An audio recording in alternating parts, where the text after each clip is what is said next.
రాష్ట్రంలో కరెంటు కష్టాలు అన్నీ ఎన్ని కావు. విద్యుత్ సరఫరా లేక పరిశ్రమలు మూతపడుతున్న దయనీయ స్థితి.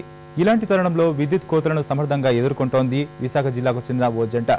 విద్యుత్ అవసరం లేకుండానే డైరీ యూనిట్ను విజయవంతంగా నడుపుతూ ఆదర్శంగా నిలుస్తోంది.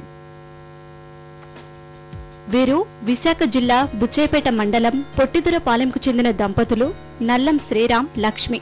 గ్రామంలో డైరీ యూనిట్ను నెలకొల్పారు. పాడి పశువులకు నిత్యం నీరు, గడ్డి తప్పనిసరి. గతంలో ఇందుకోసం బోర్ల ద్వారా నీటి సరఫరా చేసేవారు. అయితే విద్యుత్ కోతలు వీరికి గుదిబండలా మారాయి. వీరికొచ్చిన ఓ చక్కటి ఆలోచనతో విద్యుత్ కోతల్ని అధిగమిస్తున్నారు.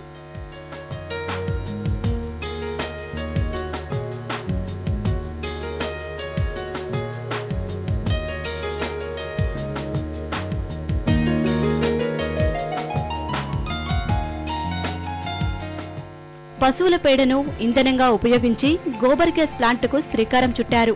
దీనివల్ల 5 kV నుంచి 10 kV సామర్థ్యమున్న విద్యుత్ ఉత్పత్తి అవుతోంది. ఇలా ఉత్పత్తైన విద్యుత్ను జనరేటర్కు అనుసంధానం చేసి డైరీ అవసరాల కోసం వినియోగిస్తున్నారు. కరెంటు కోతల్ని అధిగమిస్తున్నారు. మన కరెంటు మీద కూడా డిపెండ్ అవడం లేదు. ఇప్పుడు కరెంట్లో ఏంటంటే మనం పూర్తిగా కరెంట్ మీద డిపెండ్ అవ్వాల్సిన పరిస్థితి ఉంది.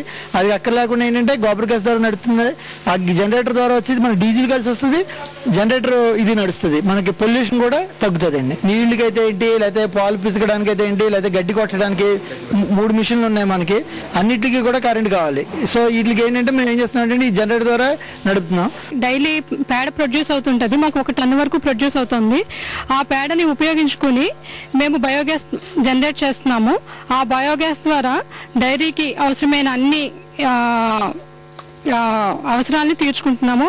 ఖర్చు ఎక్కువ లేకుండానే కరెంటు కోతల్ని అధిగమిస్తున్న ఈ దంపతులు నిజంగా ఆదర్శప్రాయులే.